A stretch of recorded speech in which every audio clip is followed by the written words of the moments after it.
clearly from the title of the video, you know what this is about. You probably maybe looked it up. Maybe you're already a subscriber. If you are, hello again. If you're not, welcome. You might like my channel. And yeah, I keep trying to sit down and make this video, and finally done it. I've been on and off again about wanting to actually make this video for the past week or so, because I got this idea, I think last weekend. I'm that person who's like insecure about something, and so when I am, depending on what it is, I will start talking about it with people, because what I'm insecure about is not necessarily the thing, it's people finding out about it or noticing it. And so if I'm the one bringing it up, then I feel like it's more on my terms and it kind of takes away its power. I got rejected from my dream schools. God, that's weird. I haven't actually said that out loud yet, and that's the first. I'd thought about it, I'd written it down. Like, I keep a journal, and after the first one rejected me, you know, I wrote about it, and I shed a couple of tears, and the next day I got rejected from my other top school. And I just have not been able to bring myself to actually write, because for some reason it becomes a little bit more real. I don't feel like I'm all that upset about it. I should start by saying my top schools were UCLA and USC. I'd applied for acting, which is a direct admission major. And so I think both of them had classes of about, well, a little under 30 people in acting. They did not go down a wait list. They had a couple, I think they had like 3,000 people apply, and they were getting those 30. You could not, well, no, UCLA you can transfer into it as a junior, but not USC. And I do know I was in a little bit of a weird boat, because I had tried to apply to, for example, the CSUs, which is the California State University System, since I did want to be down in LA, and I wanted to be down in school somewhere down in LA. And they actually would not let me. I was supposed to graduate from high school 2019. I was told I had to graduate early 2018, wasn't actually really given an explanation. But basically, my school had a program of which you could get a 2-year college degree and an AA degree and your high school diploma at the same time. And I think they canceled that program because there was quite a few people at graduation who were that way. I have an entire video on that, which I will link down below. I was in a very weird boat. You know, both of those schools were very, in their interviews, they were typically very standard questions about your application, because the way it happens in acting is you give the like normal common application, like the general one. You do a second application specifically for arts. So then you get invited to an in-person audition, in which there's multiple sections of it, in which where you work with the professors. You do monologues, you do like a movement, and you also have a interview. And in my interview, they were both very concerned and very kind of adamant about it. And I'm not saying this is why they did not accept me. There are so many reasons. As I said, I could easily have just not been good enough. I could not have been the right fit.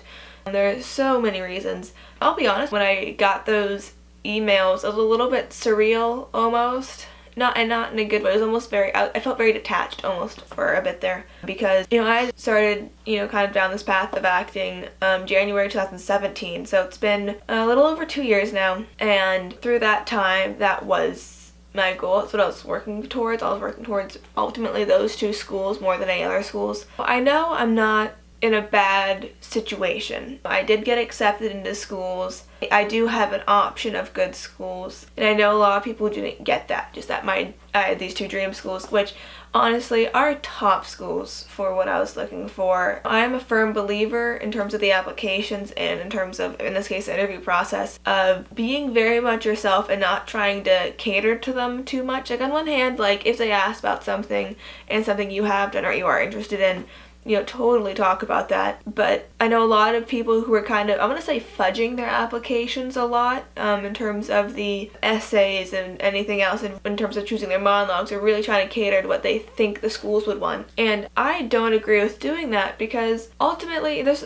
something Conan Gray said, I think, in a video at one point. They know who gets along in their program. They know the type of person of whom they want. They know the type of person who does well there, and they know the type of person who doesn't, for whatever reason. And ultimately, them rejecting me saved me time and money, because looking at their programs now from a distance without kind of idolizing them, I can see that they weren't the right fit. So there is a positive to this. They were not the right fit. Both of them were very much against auditioning outside of school, very much, how do I phrase this, almost keeping yourself in a bubble for those 4 years. There was another school that kind of phrased it as, oh, these are your 4 years to relax, then you leave, then you work on it. But not until then. And even without that, my personal goal is mainly in film acting. Don't get me wrong, live theater is fun.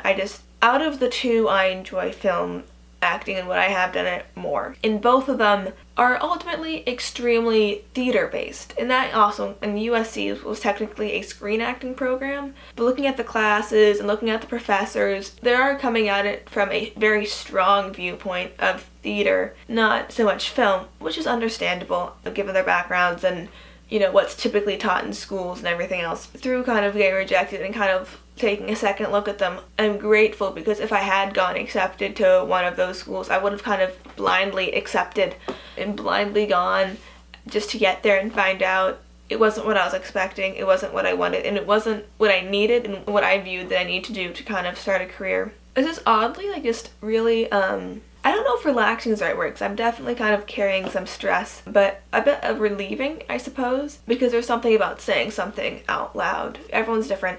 For me, it is a big part of the healing process, is talking about it with people, or in this case, a camera, which there is someone on the other side watching, which is kind of a weird thought to me.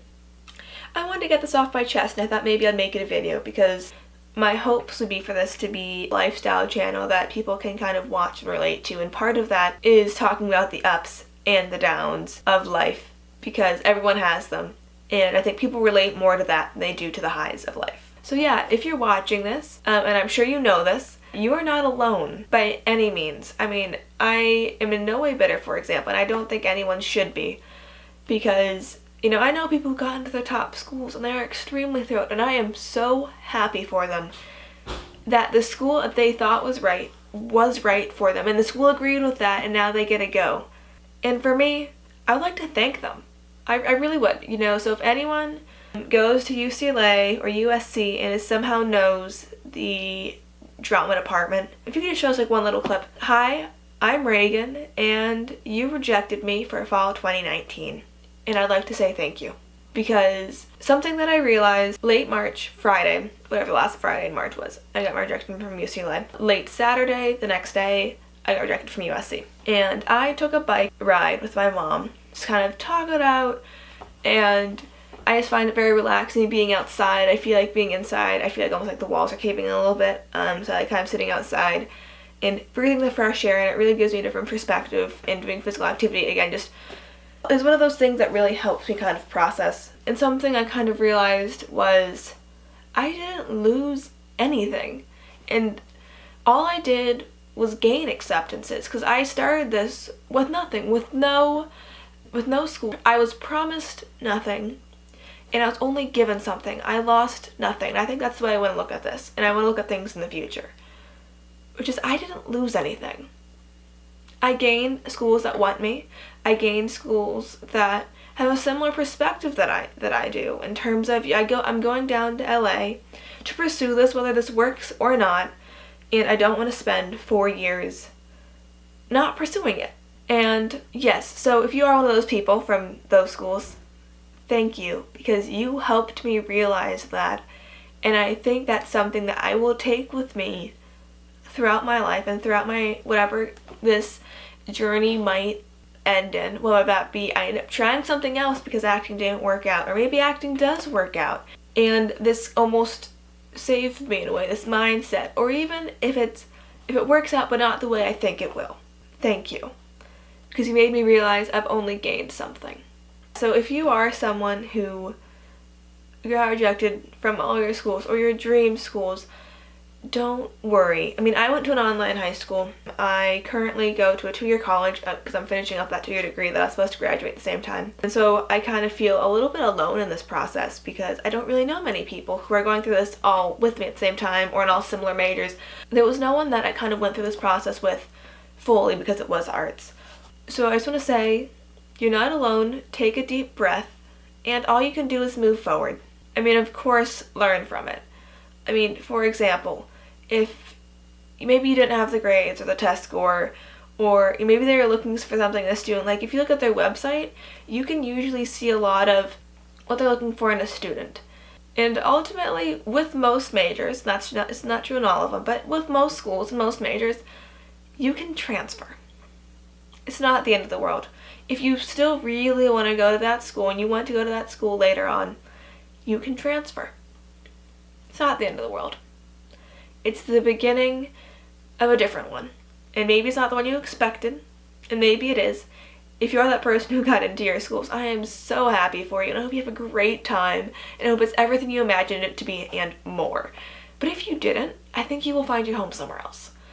And I think you will find your friends that you would never have met if you had gone to that dream school. You will find professors and people who are inspiring, and be a different person because of that. I have faith in you, and so anyway, thank you so much for watching. If you like this video, give it a thumbs up. If you're in a similar boat as me, maybe give it a thumbs up. Maybe if you got into your school, give it a thumbs up. I don't know. If you like this video, you might like some of my other videos, so you can check those out. Or I guess if you're feeling adventurous, you could subscribe now. Up to you. The risk is yours, I suppose. And yeah, and I hope to see you next week.